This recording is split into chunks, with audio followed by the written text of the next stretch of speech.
그를 향하여 우리의 가진 바 담대한 것이 이것이니 그의 뜻대로 무엇을 구하면 들으심이라. 오늘 이 담대함으로 기도하는 이 밤 되게 하여 주옵소서.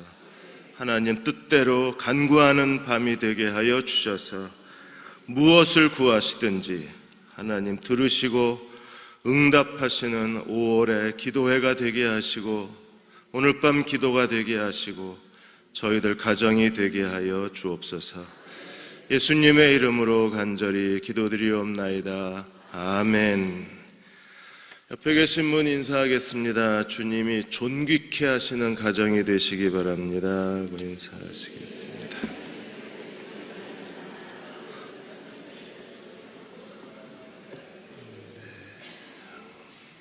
오늘 마태복음 1장 한 번 더 수요일 날 마태복음이 시작이 됐는데 한 번 더 말씀을 나누겠습니다. 21절에서 25절까지 한번 읽죠. 마태복음 1장 21절에서 25절입니다.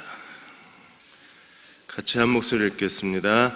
아들을 낳으리니 이름을 예수라 하라. 이는 그가 자기 백성을 그들의 죄에서 구원할 자이심이라 하니라. 이 모든 일이 된 것은 주께서 선지자로 하신 말씀을 이루려 하심이니 이르시되 보라 처녀가 잉태하여 아들을 낳을 것이요 그의 이름은 임마누엘이라 하리라 하셨으니 이를 번역한즉 하나님이 우리와 함께 계시다 함이라. 요셉이 잠에서 깨어 일어나 주의 사자의 분부대로 행하여 그의 아내를 데려왔으나 아들을 낳기까지 동침하지 아니하더니 나음에 이름을 예수라 하니라. 아멘. 우리 첫 시간에는 여자의 후손이라는 제목으로 생각했는데 오늘은 예수님의 두 가지 이름에 대해서 함께 나누고자 합니다. 아베 신조 일본 총리가 미국 의회에 연설하시는 뉴스를 여러분들이 계속 들으셨을 겁니다. 불쾌한 장면이, 마음 아픈 장면을 저희들이 계속 지켜봐야 했었습니다. 저희만 그런 게 아니라 미국 공화당 하원 외교위원장 로이스 의원도 성명서를 발표했습니다. 아베 총리가 과거의 잘못을 반성할 수 있는 적절한 기회를 주고 해명할 기회를 주었는데 그 기회를 활용하지 못한 게 아베로서는 큰 정치적 실수라고 지적을 했습니다. 미국이 전후 70년을 맞이해서 어떤 의도에서 했는지 모르지만 일본 아베 총리를 상하 의원 앞에 세워놨을 때 뭔가 좀 정중하고 그리고 상식적인 태도를 기대했을 텐데 아베가 그러지 못했습니다. 오히려 미국의 굽신거리고 그리고 한국, 대만, 중국의 경제 발전에 일본이 모든 자본과 기술을 열정적으로 쏟아놓았다고 자화자찬하는 그 연설은 우리에게 정말 불쾌감을 가져다주고 분노를 가져다 주었습니다.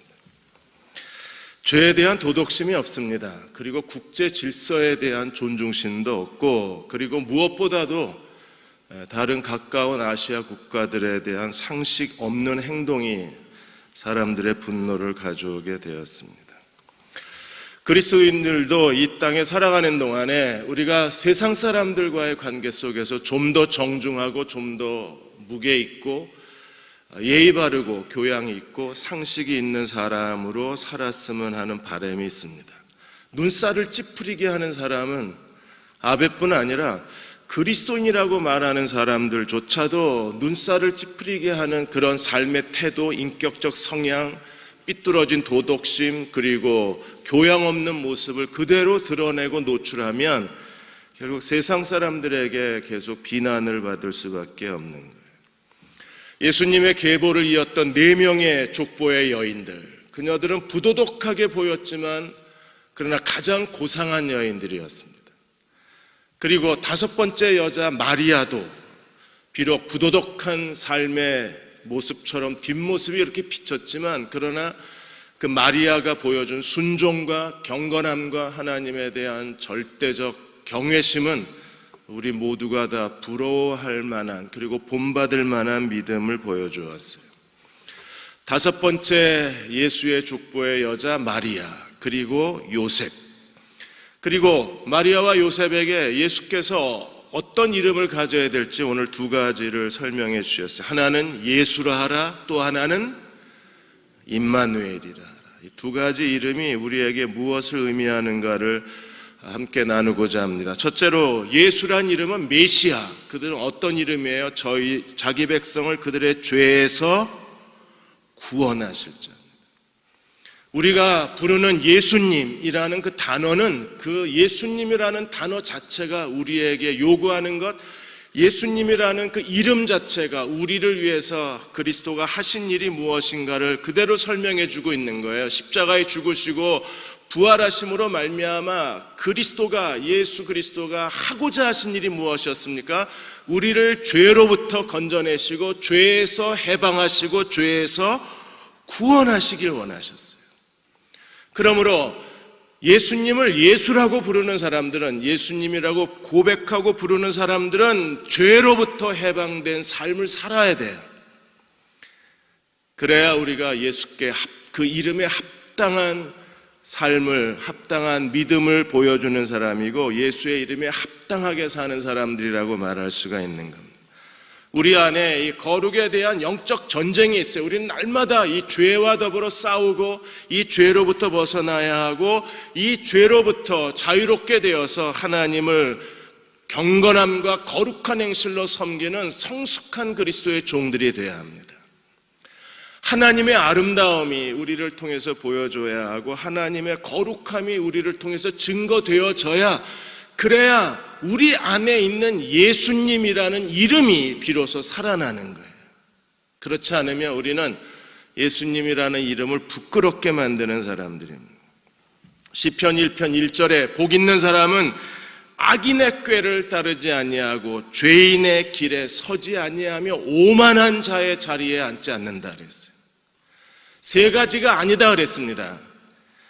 그들은요, 악인의 꾀, 죄인의 길, 오만한 자의 자리를 거부하는 사람들이라고 했어요. 어떤 사람들이요? 행복한 사람들이.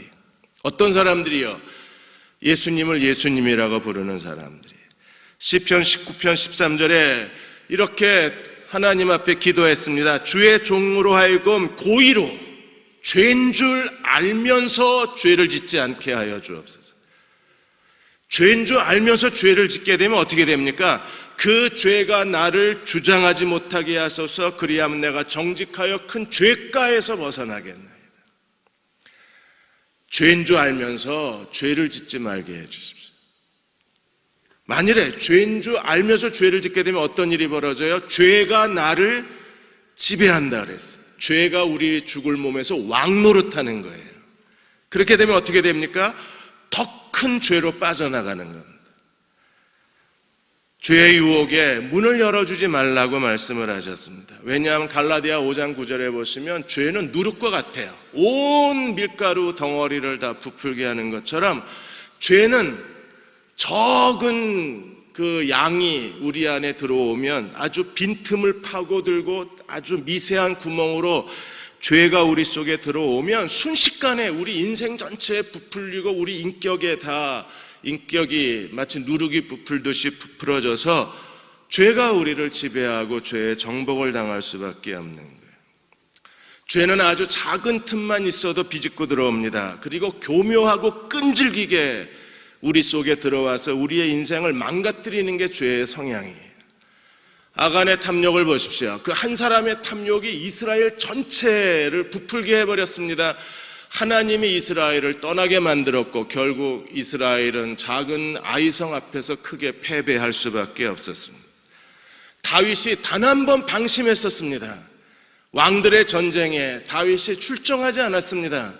암몬과의 전쟁에서 너무 전쟁이 오래 지속이 되니까 다윗이 잠시 방심을 했습니다. 그 방심한 틈을 타서 다윗은 낮잠을 즐기게 되고 저녁 무렵에 피곤한 몸을 이끌고 창밖을 내다보다가 밧세바를 발견하고 순식간에 무너져 버립니다.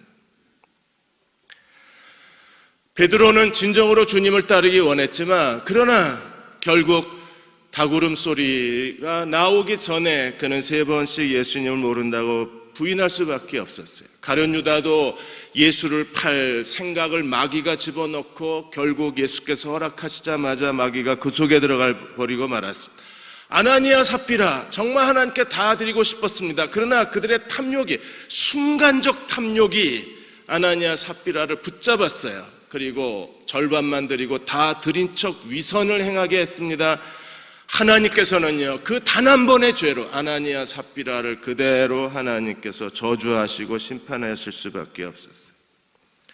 한순간에 죄가 무너지는 것, 빈틈을 파고 들어와서 사람을 망가뜨리고 한 국가를 정지시켜버리고 하나님이 더 이상 함께 하실 수 없게 만들어버리고 한 사람의 인생을 그냥 꺾어버리시는 거예요.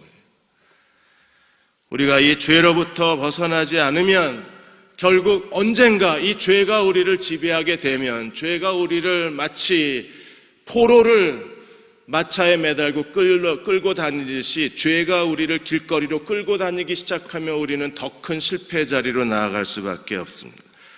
로마서 6장 13절에 우리의 시간과 재능과 지체를 소극적으로는 죄에게 드리지 말라고 말씀하셨고, 적극적으로는 하나님께 드리기를 힘쓰라 그랬습니다.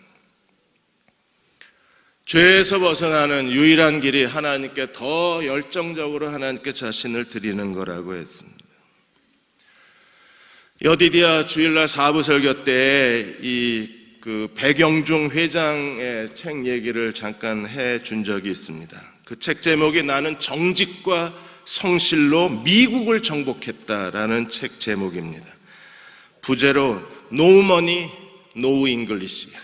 영어 못하는데 돈도 없는데 미국을 정복했다고 했습니다. 무엇으로 정복했습니까? 이분은 미국 철강회사 그 페코 기업을 운영하시는데 미국 경량 철골 분야에서는 1위 업체입니다. 한인이 운영하는데 미국 경량 철골 분야에서는 1위 성공한 기업체가 되고 1999년에서는 미국에서 올해 기업상을 수상할 정도로 그의 경영 능력이 인정받으신 분이십니다. 어떻게 이렇게 성공할 수 있었는가? 첫째는 하나님의 은혜예요. 둘째는 성실과 정직이라고 그랬어요. 결국 성품으로 승부를 걸은 거예요. 성실과 정직이라는 그리스도인의 거룩한 인격, 양심적 인격을 가지고 승부를 걸었는데 하나님께서 그가 하는 모든 일을 정직과 성실로 행하는 모든 일을 하나님이 축복해 주셨다고 했습니다. 정직과 성실을 이 백영중 회장은 하나님의 은혜를 붙잡는 손이요, 또 하나는 다른 사람들의 필요를 도와주는 손이라 그랬어요. 한 손은 하나님을 붙잡고 한 손은 다른 사람을 돕고, 그래서 다른 사람의 필요를 채워줄수록 하나님은 위로부터 내게 은혜를 더 주셨다고 했어요. 그리고 가장 중요한 재산이 성실과 정직이라고 했습니다. 우리는 로마서를 통해서 죄로부터 해방되려면 어떻게 해야 하는가? 모든 그리스도인들은 그림자처럼 따라다니는 죄가 있습니다. 끈질기게 이 죄가 따라다니면서 우리를 부끄럽게 만들고 그림자처럼 따라다니면서 우리에게 삶의 환명감을 느끼게 하고, 이 아무리 버리고 싶어도 버려지지 않는 이 죄 때문에 우리는 하나님 앞에 끊임없이 울분을 토해내야 하고 하나님 앞에 눈물을 흘려야만 합니다. 이런 끈질긴 죄, 그리고 반복되는 실패, 그리고 자주 벌어지는 똑같은 일들이 벌어지는 삶의 좌절, 그걸 통해서 하나님이 우리에게 깨닫게 하시는 것이 무엇입니까? 내 인생의 주인이 내가 아니라는 사실을 깨닫게 하시는 거예요. 이 끈질긴 죄, 반복되는 실패, 하나님이 뭘 원하시는가? 우리의 삶의 주인의 자리에서 너는 제발 좀 내려오라고 말씀하십니다. 언제 죄로부터 해방됩니까? 로마서 6장 7장에서 우리가 배운 게 뭐예요? 자기를 포기해야 우리는 죄의 권세로부터 벗어나서 죄에서 해방될 수 있는. 이번에 전과 3번 목사님 한 분이, 목사인데 전과 3번까지 나왔어요. 저는요, 어디까지 나오나 보자 계속 스크랩하고 있습니다. 도대체 자전거 도둑서부터 중국 보이스피싱 앞잡이에서부터 이번에는 전과 3번 목사까지 나왔어요. 어디까지 나오나 한번 보려고 그래요. 이분이 서울의 한 사립여대 총장하고 친분이 있다는 그 거짓말로 전문대 강사, 전문대학 교수인 이 한 교수를 이 대학에 정교수 시켜주겠다고 사기를 쳤어요. 그래서 총장이 지금 자기가 오케스트라 재단을 운영하고 있는데 이 총장, 여대 총장도 이 재단의 이사라고 말하면서 인사를 해야 되니까 1,000만 원 내놔라부터 시작해서 1,000만 원에다가 그 오케스트라 재단 이사회를 무슨 미군 부대에서 하는데 내 차가 촌스러우니까 외제차나 사달라 그래서 4,000만 원을 받아서 외제차로 바꾸시고, 그 다음에 재단 이사회에 속한 사람들은 전부 오피스텔 하나를 전부 기증을 했는데 너도 오피스텔 기증하라 그래서 시가 2억짜리 오피스텔을 기증받아서 자기 교회 이름으로 바꿨어요. 역시 전과 3범이라 와, 이게 사기가 규모가 커요. 시시하게 몇백만 원 안 해요. 그러다 이번에 경찰에 체포를 당했는데 더 부끄러운 게 뭐냐면 극구 자기의 죄를 부정하는 거예요. 자기는 그런 죄 지은 적이 없다. 그러니까 결국에 법원이 자기 죄가 뭔지도 모르니까 중형을 때려서 4년형을 이번에 받았어요. 이제 4년 있다 나오시면 이제 전과 4범이 되시고 훨씬 더 큰 규모의 사기를 치고 다니실 거예요, 분명히.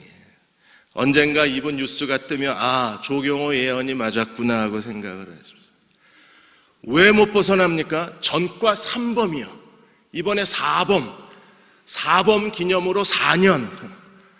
하나님이 숫자를 기가 막히게 맞춰주셨잖아요. 왜 이렇게 살아야 돼요? 자기를 포기하지 않으면 못 벗어나는 거예요. 끈질기게 따라오는, 그림자처럼 따라오는 죄에서 벗어날 사람이 아무도 없는 거예요. 하나님께서 우리로 하여금 자아 포기를 만들기 위해서 우리에게 하나님이 역사하시는 죄의 일정한 패턴이 있다는 걸 알아야 합니다. 로마서 7장에 죄의 권능은 율법이라고 말씀한 것처럼 우리는 죄와 율법 관계에서 하나님이 각 사람을 다루시는 일정한 죄의 패턴이 있어요. 어떤 사람은 그게 돈이고, 어떤 사람은 그게 육체의 건강이고, 어떤 사람은 그게 자녀 문제고, 어떤 사람은 그게 인간관계고, 그리고 어떤 사람은 그게 자기 열등감입니다.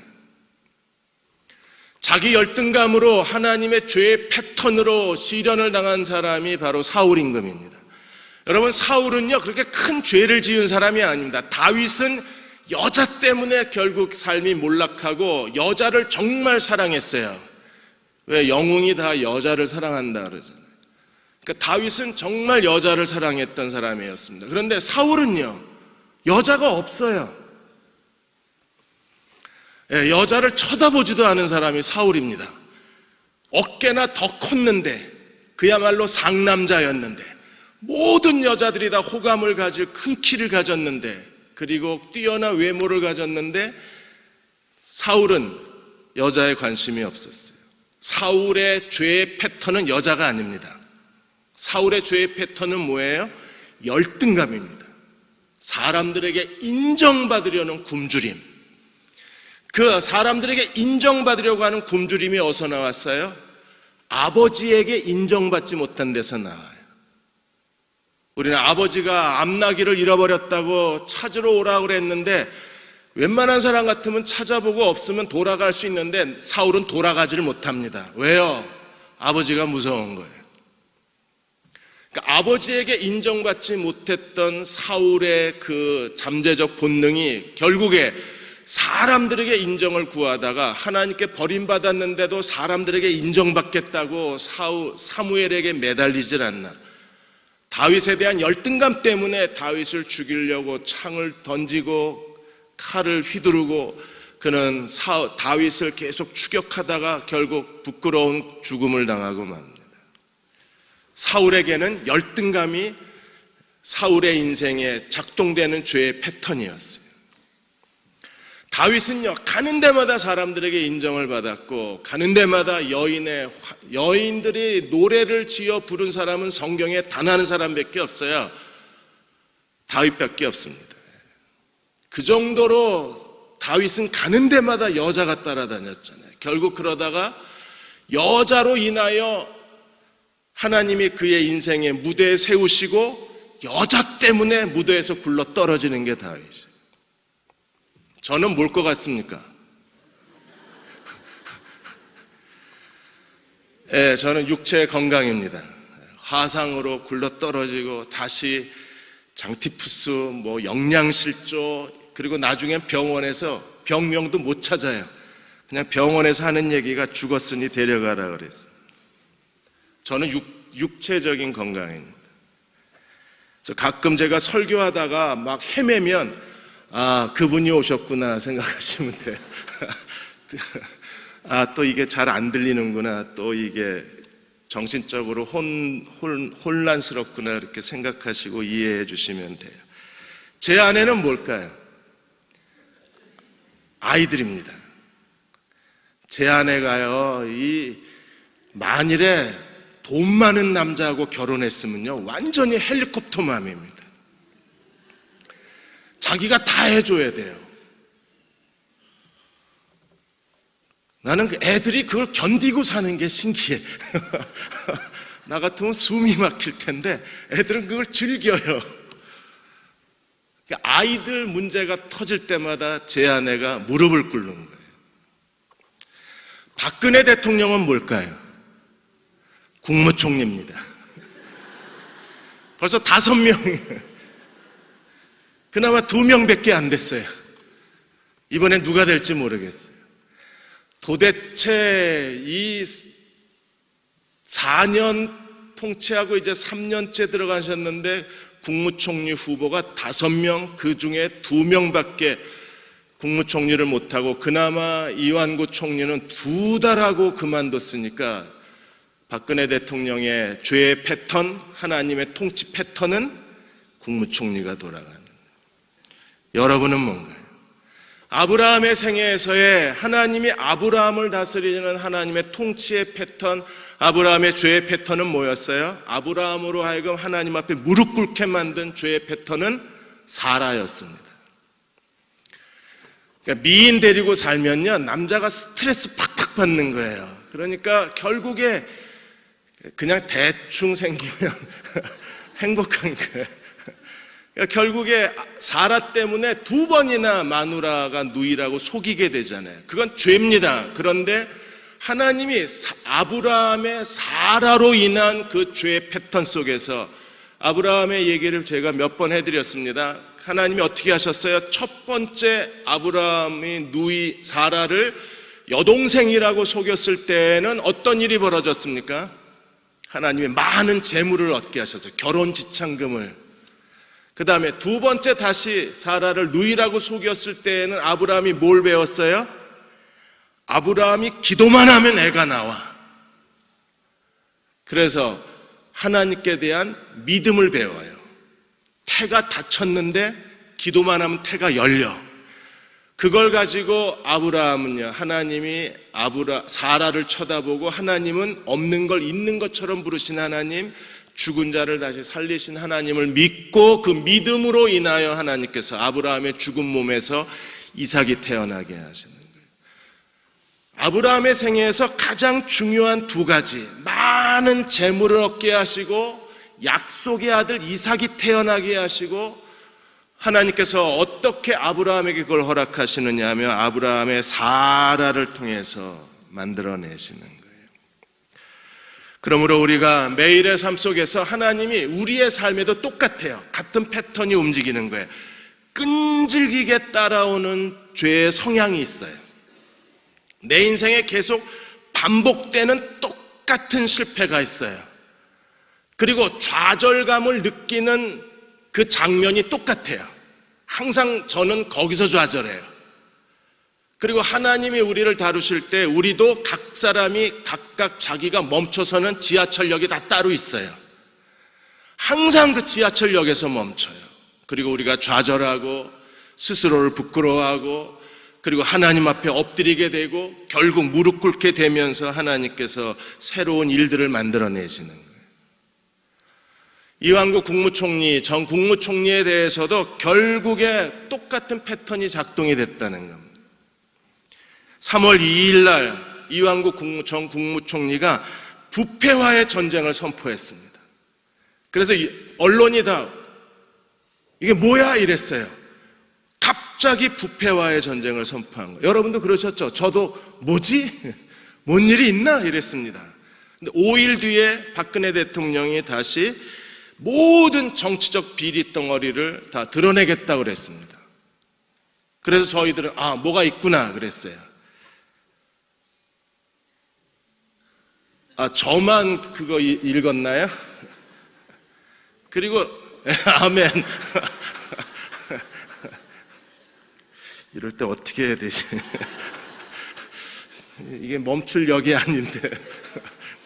그러다가 3월 17일 날 검찰총장이 모든 부정부패를 척결하는 게 검찰 본연의 임무라고 그랬습니다. 그리고 그 다음 날 18일 날 경남 기업과 성완종 씨를 압수수색을 했어요. 그래서 다 짜맞춘 시나리오라 그러는 겁니다. 물론 그럴 리는 없겠지만 그냥 언론들이 그러는 거예요. 이게 다 이미 짜맞춰졌다. 그러니까 성완종 씨가 분노하는 이유가 거기 있습니다. 내가 키워줬더니 나부터 잡아먹어 이렇게 된 거예요. 그래서 일부 언론에서는 좀 비판적인 언론에서는 뭐라 그럽니까? 이완구 전 총리가 자기가 파놓은 함정에 자기가 빠졌다는 거예요. 이걸 우리가 패턴이라고 그러는 겁니다. 우리의 삶에서도 똑같이 돌아가는 사사기 사이클처럼 똑같이 반복되는 삶의 굴레가 있어요. 이걸 잘 연구해야 하나님께서 어떤 방법으로 나를 다루고 계신다는 걸 내가 알아야 그 패턴이 작동이 되면 즉시 무릎을 꿇어야 돼요. 그리고 자기를 포기해야 돼요. 자기를 십자가에 못 박도록 내어드려야 돼요. 그러면 하나님께서 그것을 통해서 죄로부터 우리를 건져내시고 죄에서 해방되게 하셔서 하나님을 본받아 새로운 피조물로 만들어내시고 하나님을 본받아 거룩한 성품의 사람으로 우리를 이끌어내실 수 있는 거예요. 그 사람이 겸손하고 온유한 사람이 돼요. 어디를 가나 사람들을 감동시키는 성품을 가졌어요. 그야말로 No money, no English 그 저자처럼 성실과 정직으로 살아가는 사람이 돼요. 하나님이 은혜를 부어주실 수밖에 없는 거예요. 두 번째로 임마누엘이라는 이름을 우리가 살펴보아야 합니다. 보라 처녀가 잉태하여 아들을 낳을 것이요 그의 이름은 임마누엘이라 하리라. 임이 무슨 뜻이냐면 임은 with, 함께라는 뜻입니다. 마누는 우리와 그런 뜻이에요. 엘은 하나님입니다. 그래서 임 함께, 마누 우리와, 엘 하나님, 우리와 함께 계신 하나님이 되는 거예요. 하나님께서 우리와 함께 계신 하나님, 임마누엘이신 예수님. 임마누엘은 하신 일이 무엇입니까? 22절에 이 모든 일이 된 것은 주께서 선지자로 하신 말씀을 이루려 하심이니 이루시되. 임마누엘이신 하나님, 우리와 함께 계시다. 우리와 함께 계셔서 주님이 뭐하고 계신가요? 벚꽃놀이 가시나요? 우리와 함께 계셔서 주님이 뭐하고 계십니까? 저녁마다 산책 가시나요? 우리와 함께 계신 하나님이 우리 인생 속에서 하신 일이 무엇인가요? 하나님이 선지자로 예언하신 일을 이루어내신 것처럼 하나님께서 우리의 매일의 삶에 하나님의 계획, 하나님의 뜻을 이루어내시는 하나님이십니다. 죄로부터만 우리를 건져내는 게 아니라 의미 없는 삶, 무기력한 삶, 제대로 자기의 가치를 드러내지 못하는 제한된 삶, 하나님이 내 인생의 가치를 드러내시도록 우리를 도우시는 분이 임마누엘이신 예수님이에요. 죄로부터 우리를 건져내시는 예수님이 내 인생의 무능과 내 인생의 무기력과 내 인생의 불만족과 내 인생의 스스로의 환멸감으로부터 우리를 건져내셔서 하나님이 기뻐하시는 인생의 새로운 피조물로 만들어내시는 분이 임마누엘이신 하나님이십니다. 요셉과 마리아는요, 그냥 정혼한 사랑스러운 신랑 신부였었습니다. 그들은 행복한 내일을 꿈꿨을 것입니다. 요셉은 의로운 사람이었고 마리아는 순종하는 여자였습니다. 아마 동네 사람들이 모두가 다 요셉과 마리아를 좋아했을 것입니다. 그러나 그런 평범한 삶에 머무는 게 아니라 하나님께서는요, 그들의 인생의 새로운 도전, 새로운 하나님의 계획을 보여주셨는데, 그게 선지자로 예언하신 일이 요셉과 마리아 생애에서 일어난 거잖아요. 하나님이 우리를 어떤 사람으로 만드셨나요? 고린도후서 5장 17절에 예수 그리스도로 말미암아 아담 안에서 죄인이 되었던 우리를 예수 그리스도로 말미암아 의롭다 하시고, 예수 그리스도로 말미암아 새로운 피조물이 되게 하시고, 하나님의 자녀라가 되게 하시고, 새 생명을 우리에게 주시고, 우리 안에 주신 게 새 생명이라면 우리의 인생도 새로운 인생이 돼야 되는 거예요. 왜요? 새로운 생명이니까.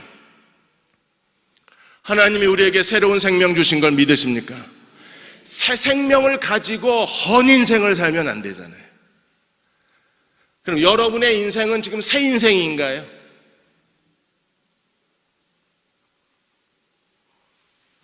대답 안 하시면 뭐 어떻게 하자고요? 새 생명을 주셨다며, 새로운 피조물이시라며. 정말 새로운 피조물 맞아요? 진짜요? 그리고 언젠가 예수님이 다시 오시면 요한 1서 3장 2절 3절에 있는 거죠. 우리가 예수님과 똑같을 것을 믿으십니까? 여러분, 주님과, 부활하신 주님과 똑같아지는 거예요. 그 영광, 그 눈부심, 그 아름다움, 그 장엄함, 그 거룩함, 우리가 그리스도와 똑같은 사람이래요. 그럼 인생도 뭐 좀 달라야 되지 않겠습니까? 세상 사람들이 사는 거랑 똑같이 살면 그건 뉴 라이프가 아니잖아요. 새 생명이 있는 사람이 아니잖아요. 세상 사람들이 무엇을 마실까, 무엇을 먹을까 염려하고, 끊임없이 염려하고 사는 것처럼 우리가 세상을 염려하고 살면 새로운 피조물이야. 세상 사람들이 사는 목적하고 우리가 사는 목적이 달라야 하고, 세상 사람이 사는 이유하고 내가 사는 이유가 달라야 하고, 세상 사람들이 살아가는 삶의 가치관하고 내가 사는 삶의 가치관이 달라야 돼요. 왜요? 나는 새로운 피조물이니까. 그러면 임마누엘이신 그리스도가 우리 안에서 하시는 일이 무엇인가요? 하나님, 제가 지금 택시를 타야 되는데 택시 불러주시는 분이 택시 앱이에요? 예수님이? 하나님, 제가 지금 갈비가 먹고 싶은데 근데 누가 전화해서 갈비 사줄게. 역시 하나님. 그러고 감사하십니까? 겨우 갈비 먹자고? 하나님, 제가 누가 도움이 좀 필요한데, 저도 가끔 그런 간증은 있습니다. 도움이 필요한데, 하나님, 제가 지금 돈이 없는데 누굴 좀 도와야 되는데, 교회 돈으로 도와줄 수 없는 개인적인 사정이 있는 사람들을 도와주려면 저도 기도해요. 하나님, 돈 좀 주시죠. 기가 막히게 하나님이 여러 가지 방법으로 주세요. 그거 가지고 제가 도와줄 수 있는 거예요. 겨우 주님이 무슨 심부름 센터세요? 돈 필요한데 그럼 은행에 가셔서 하나은행 가가지고 ATM에다가 카드 넣으시고 띠띠띠띠 비밀번호 누르시고 얼마? 50만 원? 그거지 뭐 이러고 돈 배달해 주시는 분이신가요? 그보다 더 중요한 임마누엘의 목적이 있는데, 그 우리의 삶의 새로운 비전, 새로운 가치, 새로운 목적, 새로운 영광, 그걸 우리로 하여금 성취해내시는 분이 임마누엘이신 하나님이십니다. 쉐릴 올링거라는 분이 계세요. 이분이 ISF 국제 스포츠 연맹의 그 처음 창시자가 되셨는데, 이분은 농구 전문가입니다. 고등학교 때부터 농구를 시작해서 대학 때에도 아주 뛰어난 농구 선수였고, 그리고 유럽 농구 리그에 나가서 큰 성적을 올리기도 했습니다.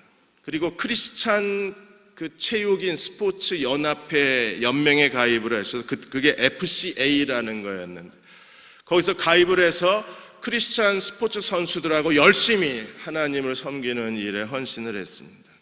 그러던 어느 날 어느 한 분이 FCA를 좀 더 체계화해서 우리가 이걸 국제 활동으로 만들자. 국제 선교단체로 만들자. 그리고 자네가 쉐릴 쉐릴 올링거한테 자네가 그 일을 맡아줬으면 좋겠다. 처음에 27살 때 일입니다. 쉐릴 올링거가 그게 참 좋은 일이고 누군가는 해야 될 일이지만 제가 할 일은 아닌 것 같다고 거절을 해요. 그다음 며칠 동안 그 일에 대해서 고민하고 기도하게 됩니다. 그러다가 그 하나님께서 그 일을 맡기시기 위해서 자기를 지금까지 인도하시고 준비하시고 여기까지 데려오셨다는 걸 깨달아요. 그래서 ISF의 그 처음 총재가 되기로 결단을 하고 모임을 만들게 됩니다. 하나님의 부르심을 맡고. 그리고 창립한 다음에 그 마다가스카르에서 국제 경기가 열렸었는데 경기한 선수들 가운데에 복음을 전할 수 없는 이슬람 국가 선수들을 만나게 돼요. 그리고 열심히 농구 경기를 한 다음에 그 선수들을 찾아가서 오늘 경기 재밌었다고 얘기하고 대화를 하다가 내가 당신네 나라 말로 된 성경책을 갖고 있는데 성경책을 줘도 괜찮겠냐고 물어요. 그러자 이슬람 선수들이 성경책을 갖고 싶다고 얘기를 합니다. 이거는 이슬람 법에 저촉이 안 돼요. 왜? 본인이 오케이 한 거는 종교 활동에 들어가질 않아서 이게 경찰에 체포가 안 돼요. 이런 방식으로 해서 ISF를 통해서 70개 나라에 500개 이상의 그 국제 스포츠 프로젝트를 했는데 500개 이상의 국제 스포츠 프로젝트를 통해서 복음이 증거되지 못하는 많은 나라 그 선수들에게 성경을 그들에게 나누어주고 간증을 하고 그들을 교회로 초청을 해서 같이 예배드리는 일들이 이 ISF를 통해서 일어난 거예요. 쉐릴 올링거가 이런 말을 합니다. 하나님이 내게 가지고 계신 인생 플랜은 농구 선수가 단 줄 알았다. 그런데 내가 순종하자 하나님은 내 인생에 새로운 하나님의 비전을 갖고 계셨고 새로운 계획을 갖고 계셨다는 걸 그대로 보여주셨다고 했어요. 제가 월요일 날 어느 한 형제를 만났습니다. 음악을 하는 형제입니다. 그런데 그 아이디어가 저거 대단하다 싶었어요. 하나님이 엘리야가 갈멜산 꼭대기에 기도하셨을 때 3년 만에 비가 내리게 하셨잖아요. 그런데 제일 먼저 뭘 보여주셨습니까? 손바닥만한 작은 구름이요. 손바닥만한 작은 구름을 보고 엘리야가 아합 앞에서 뛰어가기를 시작을 했잖아요. 그리고 어느 사이에 큰 비의 소리가 들립니다. 그 형제에게서 손바닥만한 작은 구름을 본 거예요. 야, 저건 반드시 해야 되겠다. 그래서 제가 그 형제한테 약속했어요. 내가 최선을 다해서 기도하겠다. 그 아이디어를 하나님이 세상에 끄집어내시도록 기도하겠다. 근데 그 형제에게만 하나님이 그런 인생의 계획을 갖고 있는 게 아니라 하나님이 우리 모든 사람에게 다 인생의 계획을 갖고 계신 거예요. 요한복음 9장에 주님이 뭐라고 말씀하셨습니까? 나면서부터 소경된 사람에게 사람들은 누구 죄야? 죄부터 물었어요. 근데 예수님은 질문이 달랐잖아요. 하나님이 하실 일을 드러내고자 하심이라 그랬습니다. 여러분 믿으십니까? 하나님이 여러분 한 사람 한 사람에 대해서도 하나님이 새로운 인생의 계획을 갖고 계신다는 걸 믿으시나요? 내게 새로운 생명만 주신 게 아니에요. 나를 새로운 피조물로 만들어 내신 것만 아니에요. 그리고 네 인생 네가 알아서 살라가 아니에요. 하나님은 새 생명에 맞게, 새 피조물에 맞게, 하나님의 자녀답게 이 세상의 빛과 소금이 될 수 있도록, 빛과 소금이 되려면 세상 사람하고는 좀 달라야 빛과 소금 될 거 아니에요. 아니시구나. 저는 세상의 빛, 너는 세상의 빛과 빛이 되라가 아닙니다. 하나님이 이미 너는 세상의 빛이야 그랬어요. 너는 세상의 소금이야 이랬어요. 이미 빛이라고 그러셨고 이미 소금이래요. 그러면 수학 점수 다 40점 맞는 아이들 가운데 그래도 45점은 맞아야 빛이 되죠. 성공주의를 말하는 게 아닙니다. 뭔가 더 잘하는 게 있어야 빛이 아니에요. 세상의 소금이라 그랬을 때는 세상 사람보다 도덕적으로, 인격적으로 삶의 가치관이 뭔가 다른 게 있어야, 하나님을 닮은 구석이 있어야, 에베소 5장 1절에 사랑을 입은 자녀같이 하나님을 본받는 자가 되라, 하나님을 본받는 면이 있어야, 그래야 세상의 소금 될 거 아닌가요?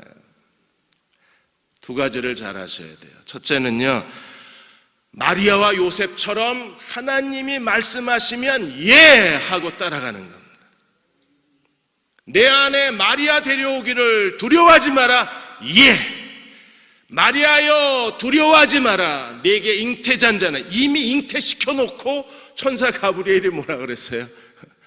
내 안에 잉태된 주는 하나님의 아들이 돼요. 이름을 예수라 하라.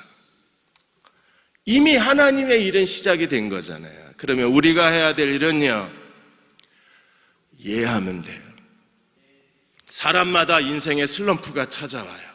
인생의 슬럼프는 하나님이 우리를 버리셨기 때문이 아닙니다. 인생의 슬럼프는 하나님의 계획이 잘못돼서가 아니에요. 인생의 슬럼프는 불순종 때문이 아니에요. 인생의 슬럼프는 하나님이 그분의 뜻을 성취해 가는데 우리에게 반드시 필요한 시간입니다. 추신수가 다시 슬럼프에 빠졌습니다. 롯데의 손아섭도 슬럼프에 빠졌습니다. 박근혜 정부도 지금 슬럼프에 빠졌습니다. 그리고 가장 우리에게 가까운 사람들이 지금 슬럼프로 어려움을 겪고 있습니다. 왜 그럴까요? 여러분, 그건 시간 낭비가 아니라 반드시 필요한 시간이에요. 마리아에게 10개월의 임신기간은 정말 두려운 시간이 아니었을까요? 그런 마리아를 데려와야 하는 요셉, 믿음으로 순종하고 데려오기는 했지만, 그러나 애가 태어나기까지 그의 마음에 온갖 의심과 잡념은 들지 않았을까요? 순식간에 사랑스럽던 마리아와 요셉의 인생에 슬럼프가 찾아온 겁니다. 영광도 있지만, 영광스러웠지만, 그러나 슬럼프가 찾아오기도 했을 거 아니에요. 저는 가끔 요셉이 혼자 아파트 베란다에 나가서 아마 포도주 한 잔씩 마시면서 한숨을 쉬었을 것 같아요. 이게 진짜일까? 내가 받은 환상이 진짜야? 그리고 한 번쯤은 물어봤을 것 같아요. 왜?